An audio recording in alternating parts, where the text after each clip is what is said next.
tell what you do, tell the steps of applying for the mortgage. For example, like people, when they just have an idea, they want to buy the house. They don't know how to do it. They don't know what to start from, how to prepare for it. And the biggest part out of all of this is, not even about the choosing of the house, it's also for preparing, for knowing what you can afford.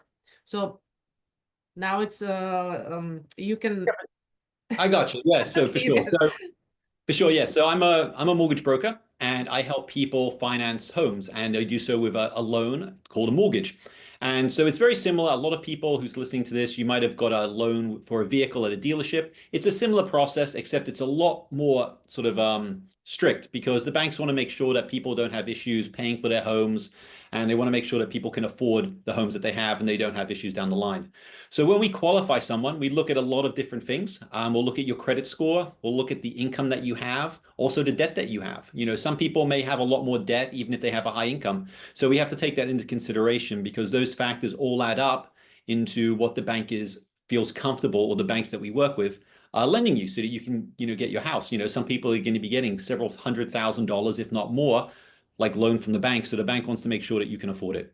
Easiest way for us to do that, people can be employed either as work at a company, you can get a pay stub or a W-2. Some people are self-employed. We can do loans for both.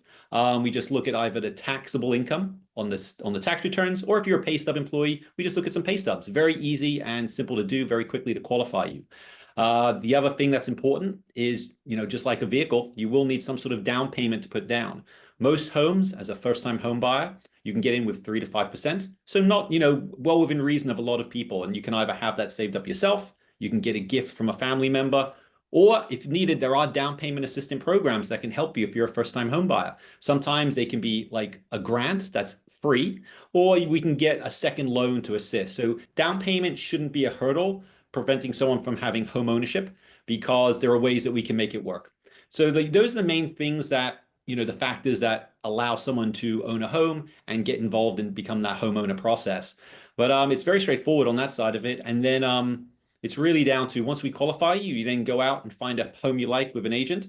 And, we go from there and take the process on. So I don't know, whatever, that's a very high level, overview of it, but whatever questions, do you think people would like? So what do they start first? What are the steps to prepare, even to apply, even Perfect. Yeah, good question. So to prepare for the whole homeownership sort of process, if you're financing, the first thing we do is we'd set up a consultation where we'd sit down, we'd ask you questions about like what you do for work, how long you've been working, who's going to go on the loan.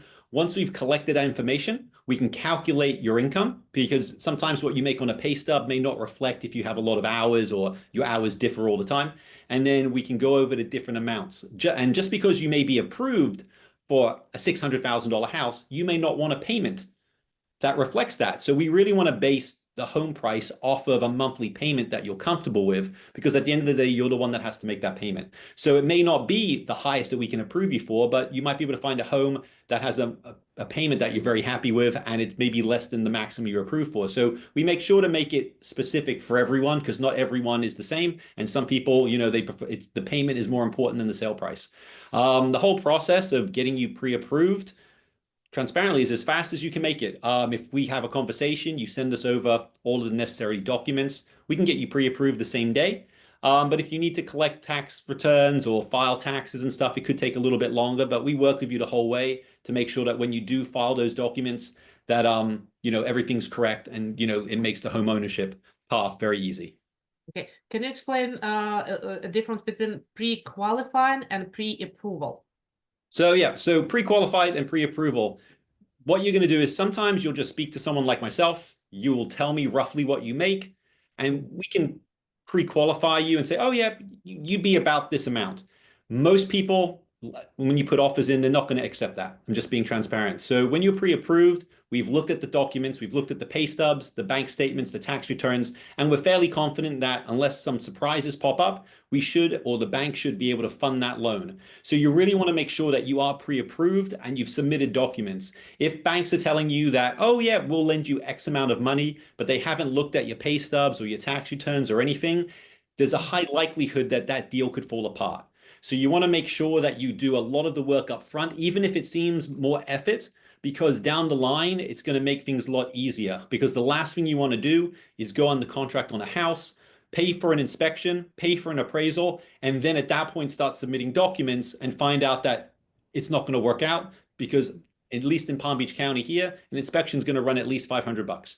So you want to make sure that everything is done correctly up front. It may take an extra step. It may get frustrating because the banks are asking for extra documents, but you want to do that first before you actually get in the car and start driving around. So you know exactly that you can afford a house of X amount and that the bank is confident in giving you that information and giving you that loan. That's true. Okay. Also, interesting question, because every course for first-time home buyers, they suggest that you first find a mortgage broker and then you find a real estate agent. Because I'm a real estate agent and I have totally different opinion. What's your opinion? What comes first, real estate agent or mortgage broker? So for sure. So it all depends. If you're paying cash, then you don't need to speak to me. You go straight with a real estate agent. But a lot of people, especially first-time home buyers, their previous largest purchase might have been a vehicle. And when you go to a dealership to get a vehicle, you get in the car, you drive the car around, you get a feel of it. And then after that is when they figure out the financing. Dealerships are a lot more lenient, like car dealerships and car people are a lot more lenient than the banks are when it comes to homes. So you really want to make sure that the financing is in place so that you know that the homes you're looking at, you can actually afford based off of your income, your debt, and the comfortability of whatever monthly payment you want. So while it would be nice that people reach out to mortgage lenders first so that we can pre-qualify them, people wake up in the morning and they don't wake up thinking, yes, I want to get a bunch of debt. They wake up thinking, I want to look at a nice house that has a beach view and a pool. And then that's when they speak to the real estate agents. And then the real estate agents say, all right, then you got to speak to us. But ideally, you would get, if you're going to finance, you would speak to at least a bank or a mortgage broker such as myself, get the numbers and the balls rolling. And then at that point, connect with a real estate agent to actually get you out and look at properties that potentially are where you can afford to be, as opposed to looking at homes that may or may not be within budget. Believe me, that's such a pleasure for me to work with people who already went to mortgage broker. They got pre-approved. They're serious, and they know what they can afford. It totally makes a difference. So yeah, I agree with you. What is in terms of days? How many days do you need to commit to make a mortgage commitment? So yeah, so with explain what it is for people, because you and me, we understand, and probably people who are buying for the first time, they have no clue what mortgage commitment is. For sure. So a mortgage commitment is basically a period of time that the bank has done its due diligence and says, by this date, we will commit to giving a loan on the property. And while they can be done pretty quickly, we always tell people expect around a 30-day sort of financing contingency or loan commitment, because that way, and me personally, we try and do all of the paperwork up front, all of the income calculations, anything that comes up, any visa questions, stuff, we do that prior to you going out looking at homes. So we can normally get through that financing contingency, that loan commitment very quickly and get you a yes much sooner. But that also includes things such as an appraisal. So you want to make sure that when you go on the contract, you'll have an inspector come and look at the property or he or her will look at the property to make sure that it's in good shape. And assuming you want to go through with that, we would then order the appraisal. And that's going to run you anywhere from like $400 up to $800 on average, depending on the size of the property. Now, we want to make sure that you actually want the house before you order the appraisal. So we wait until the inspection is done, and that inspection period can be anywhere from 5 to 10 business days.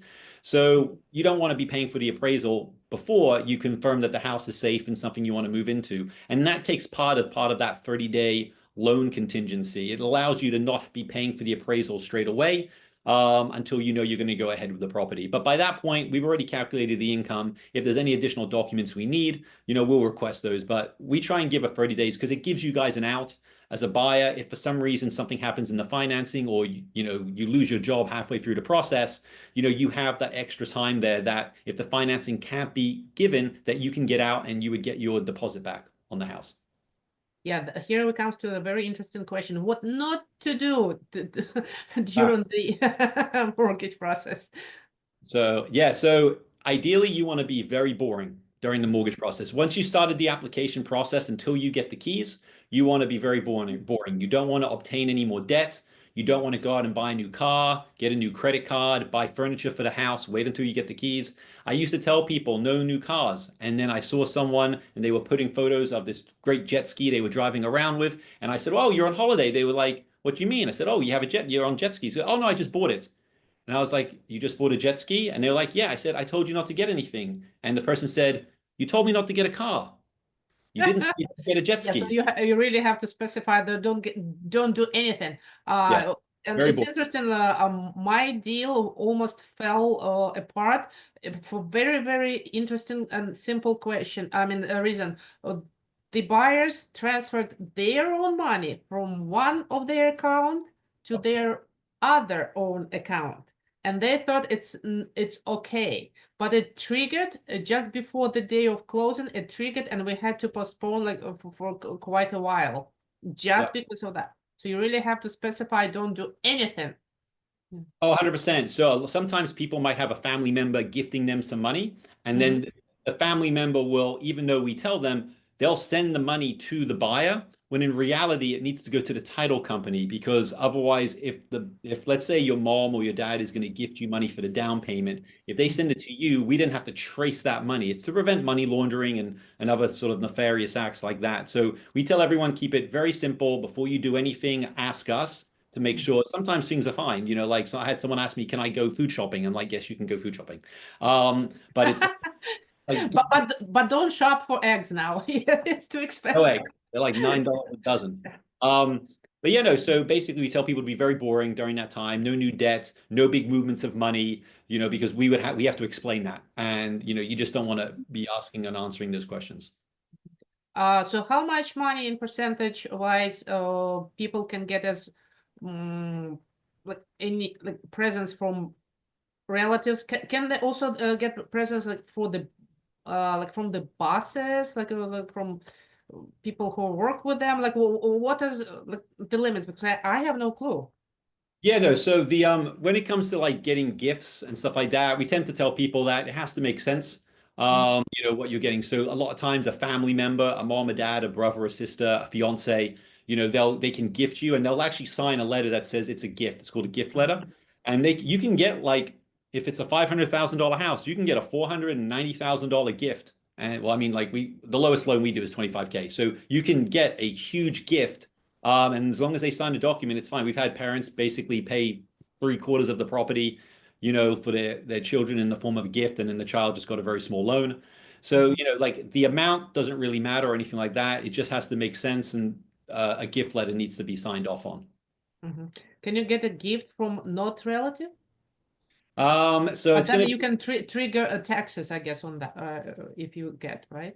So it's gonna have to, it just has to make sense and stuff like that. Like a friend can give a gift, they just have to sign that gift letter and be Mm-hmm. all right. If the boss is giving it to you, it's just all right, well, who is this person giving? It's just it has to make sense and do what's known as pass the sniff test. Because Mm-hmm. if it's coming from someone, even though you sign a gift letter, that it may be considered a loan and not a gift, that's when there could be additional questions asked. So I would tell most people it just needs to be a family member or like a good friend or someone that's willing to sign that gift letter. It has to make sense. Okay, I got it. I don't know how many bosses would give a gift. If they did, I probably wouldn't have left corporate America. I see. You see, I actually personally didn't know that you have to do it through the title company. You don't put the money as you gifting someone the money. You're not putting the money to your son's account. You have to do it through the title company. That's actually really nice to know myself. Yeah, Yeah. so just that Mhm. way it prevents us having to track it. I mean, you can, you know, there are some employers that can give gifts and stuff like that. It just has to make sense. Mhm. Okay. So, what else? Tell us more about this down payment assistant we have specifically for Florida, because there are different types, and I think Florida is doing a really good job with this down payment assistance. So yeah, there are lots of different down payment assistance programs, and some different cities will have their own specific ones as well. Mhm. They come in the form of several things. They can be basically free money, for lack of a better term, where as long as you stay in the home for a certain period of time, you don't have to repay it back. That's Mhm. ideal. They do have income requirements and credit score requirements for things like that. There are other loans. Florida's had a couple over the last couple of years where it's an interest-free loan. So if you were to borrow $20,000 for down payment and then you sell the house in 20 years, you just pay that $20,000 back. There's no interest, which is also very good. But the majority of the down payment assistance programs that are offered year round, a lot of them come in the form of a second loan. So the bank will lend you the money for the down payment, and it's often based over a 10 to 20 year payback. And so you'll be making an additional payment to that every month in addition to the main mortgage as well. So if you were to get an FHA loan with 3.5% down, that 3.5% would be a second loan from whoever is providing that assistance. And then there'd be the first loan of that 96.5%, and that would be the 30-year loan. And then the down payment would normally be paid back in over 10 to 20 years. And just want to clarify, you do work with this, right? Yeah, these programs. So if a person comes to you and you can sit down, or obviously maybe doing it by Zoom, and figure out what kind of loan, what kind of down payment assistance can he or she qualify for, right? Yeah, for sure. We can go over it. Sometimes it makes sense to take them. Sometimes it doesn't. If you have the money to put down and the only sort of assistant program you qualify for is one that maybe has a second loan that you'd be making payments on, it may not make sense to take it if you have the money. So we weigh up all the different options to make sure that it makes sense for you, and every buy is different. Some buys, like they have the income, they have the credit score, they just don't have the down payment. So it makes 100% sense for them. But other people who may have that down payment, it may not be the ideal avenue for them if they don't need it. I see. I got it. What would you recommend to people if they have a high credit score, or what would be the best for them to go with FHA or conventional? So it really depends. I actually had someone at the moment, and they have a good credit score, and they were wanting to put down 10%, which is like a reasonable amount of money to put down. And when we weighed it out, it actually made more sense for them to go with an FHA loan than it meant to go with a conventional. So one of the main differences between the two loans is a conventional loan. Both loans have what's known as mortgage insurance, which basically means if you have less than a certain amount of equity or down payment when you purchase the property, there's a forced insurance policy, which means that if for some reason you can't make the payments, the bank gets all its money back. With a conventional loan, that mortgage insurance, that monthly additional payment, that goes away when you have 20% equity in the property. And you can get that by putting 20% down initially, so you don't have the mortgage insurance. Or maybe you live in the property for a while and you pay down the mortgage and you get that equity there. FHA loans, they have that mortgage insurance for the entirety of the 30-year loan. Unless you put 10% down initially, then it goes away in year 11. So both properties will have mortgage insurance depending on how much money you put down and the duration of it. But where I was going with the example was that most people would think that maybe a conventional loan would have been better for this lady because she was putting down 10%. So at some point in the future, the mortgage insurance would go away. But her payment was actually less going FHA, even though she would always have that mortgage. Well, she'd have that mortgage insurance for like 11 years.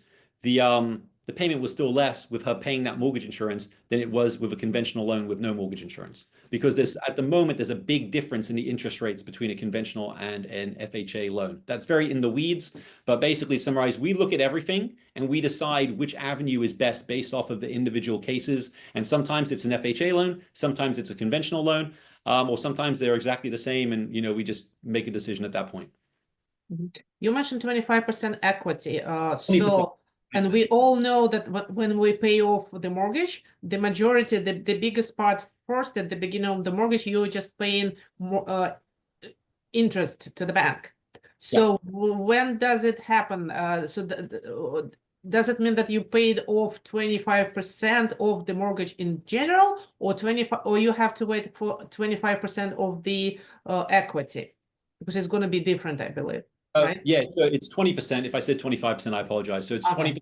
So once you have 20%, so if you paid $500,000 for the home, once you have 20% of that home paid off, so it would be 20%, what would be $400,000, then that mortgage insurance would drop off. And going back to your comment on the amortization schedule. So Yeah. with a mortgage, it's what's known as an amortized loan, which means that the first couple of years, it's predominantly the payment stays the same, but the payment is majority interest and a little principal. And then at the last sort of bunch of years, it's mostly principal, which is the price of the actual house, and very little interest. So some people, they'll put down less money initially and they'll make additional principal payments to shorten the duration of the loan. So they'll pay it down quicker. So instead of a 30-year taking 30 years to pay off, they'll make an additional payment once or twice a year and shorten it down to like 18, 19, 20 years. So you can definitely do that. But the first couple of years, it's going to be predominantly interest and very little principal unless you make additional payments. Are there any penalties for paying it? Paying it early? Yeah. Yeah, so on a primary residency, there is no prepayment penalty. On investment properties, you can have a prepayment penalty, and it's often anywhere from 0 months all the way up to 5 years. And depending on the length of the prepayment penalty, the interest rates can be better or worse. But for a primary residency, if you're a first-time home buyer, there is no prepayment penalty. You can buy the house on a Monday, and if you then won the lottery on the Friday, you could pay it all off if you wanted to. That's nice. Okay, that sounds good. Can you refinance? You can always refinance, but it needs to make sense. So I would always tell people if, let's say in the current market, you got a 7% interest rate. For it to make sense for you to refinance, it needs to be a minimum of at least 1% lower. Because no matter what the banks tell you, the refinance isn't free and there's a cost to doing it. So you want to make sure that what you're saving in monthly payment by getting a lower interest rate doesn't take like a million years to recoup the cost of the refinance. Yeah. So being less than 1%, it's going to be taking 6, 7, 8 years potentially to recoup the cost of doing it from the monthly savings. So I would tell people ideally you'd want a minimum of 1% or more, like 1.5%, 2% if that's possible, but because then you'll get that break even point within a year, 2 years, 3 years, 4 years. And most people will still own the house at that point. But if it takes 8 or 9 years, you may not have the house anymore at that point. So it may not be worth it from a financial standpoint. I see. Also, explain, please, what does it mean to buy down the rate? So buying down the rate is when someone, often the seller or the buyer, decides that let's say we qualify you at a 7% interest rate. You would use your money, or the seller would give a credit to, instead of getting a 7% interest rate, you might get a 6.5 or a 6% interest rate. And again, it goes back to that same question with refinancing. It's like, does it make sense? So if you tell me, Dorian, we're buying a house, but we're probably going to have a family and look to sell or upgrade in a couple of years, it may not make sense to spend that money to buy the rate down, because by the time you get to that break-even point, you'll have sold the house or moved on from the property. So it's really something that needs to make sense. And that money, if the seller is offering it, it might make sense to apply it to something else. But that's what you're basically buying the interest rate down. But it needs to make sense, and we'll run the numbers for that to make sure that you're making the right decision. Yeah, you just answered my question, because I was going to ask if the seller is paying to buy down the rate. So yeah, so you can just use it for to increase your down payment or to cover other costs, right? Yeah, so if the seller is willing to pay to buy down the rate, I would run the numbers with the buyer and say, if they buy down the rate, it's going to do this for you. But it may make more sense, instead of having the seller might be offering, hey, I'll pay $8,000 towards buying down the rate. But it might make more sense for that seller to credit that $8,000 to your closing costs, so that it keeps $8,000 in your pocket that you can use for other things. So it's really going to be very case specific. Most people, when you look at the numbers, it makes more sense to just have it credited to their closing costs, so that the buyer can keep hold of that money for things that come up down the line, like maybe need to replace an HVAC or redo the kitchen, as opposed to just buying the interest rate down. But again, everyone's going to be specific, but it can't go towards the down payment. Unless the buyer was going to buy down the rate, then they could put that money towards the down payment for sure. But the seller can't credit the down payment. Okay, got it. I see. Also, the question is, what is there a specific type of the mortgage that you can offer to people? Like they buy the house, but the house needs some substantial renovation? Yeah, so there's one loan. It's called an FHA 203K loan, or a rehab loan. So what happens is the bank will basically they'll finance the cost of the purchase, and they'll also include in that the sort of any potential repairs, but the home needs to appraise for that amount. So while we do those, I would say probably don't do that many of them, because a lot of times people want to do the repairs themselves. And 203K loans, you have to have a licensed and bonded contractor for the most part do all the work. And some people can do the work significantly cheaper themselves. So we often find that when we get down to the numbers of it, a lot of people decide just to get a regular FHA loan, assuming the home is habitable, and just do the repairs themselves because they can often do them cheaper, or they have people who can do them cheaper than like a licensed and build contractor that might be more expensive. Okay, but in case it's not a substantial, but they just want to fix kitchen, so you while you're applying, you still have to like mention that, and then they can get the money to fix the kitchen. So it needs to, Not it really. needs to, yeah, so it would need to make sense. Like if it's just to update the kitchen, Yeah. it may not make sense to add that onto the loan, depending on the cost of the actual what you're planning on doing. Some people might have the funds just to do it themselves over time. Like adding on to the loan balance isn't necessarily always a good thing. It's an option for sure, but some people might just be like, you know what? It's going to cost us $10,000. We can do that and repay that within 12 months, and it might make more sense just to use a 0% credit card to pay for it kind of deal, as opposed to and just paying it off in 12 months. Then it would do to increase the loan balance because a lot of FHA 203K loans, they have more guidelines and restrictions. So like it needs to be weighed up to make sure it makes sense. Okay, so what else you can add to the people who are buying for the first time? Because I know all the people are scared and they're scared of the process. It's a super easy. It seems daunting at first. You're buying a big box to live in, and it's costing hundreds of thousands of dollars here in South Florida. But it's a very straightforward process. As long as you've been employed continuously for at least 2 years, we can calculate the income. And I mean, most people are going to be paying someone's mortgage anyway, whether it's theirs or whether it's their landlord's. So it's definitely something. If you find a house that works for you, it does not have to be your forever home. Just because you're buying a house now does not mean that is the house you're going to live in for 50 years. So it's always good potentially to get into the housing market because you're going to be paying someone's mortgage. So if you can look into, even if it's a condo you get initially with the aim that down the line you then get a single family home or what have you. And then you can always turn one of those homes into a rental property down the line as well. So you're potentially building, like overall wealth for you and your family because you're collecting real estate as you're going along. A lot of people will do that. They might buy a multifamily and they'll live in one unit and rent out other units or a house with a lot of bedrooms and have roommates so that they can basically pay down the asset while collecting an asset. I wouldn't stress too much about it. Like, it's something that a lot of people do. It's about finding the right property at a payment that works for you so you don't feel stressed about the payment because, financial stress is a real thing.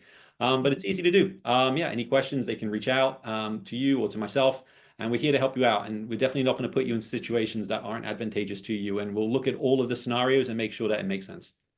Okay. Yeah, I'm definitely gonna put the numbers that people can reach out to you. But you also can say it right now, so it is recorded. Oh yeah, sure. Yeah, if you want to give me a call, I'm based here in Palm Beach County, and my colleagues speak Spanish. If there's anyone out there Oh, who that's awesome. Yeah. Spanish speaking person, my phone number is 728-219-2633. That's 728-219-2633. You can find me on Facebook and social media, Dorian Weber, and I'm happy to answer any questions for anyone. I'm here to make it as easy as possible to get people into their first home so they can start building that sort of wealth and have the American dream of being a homeowner. Thank you so much. Thank you. I really appreciate it. Thanks.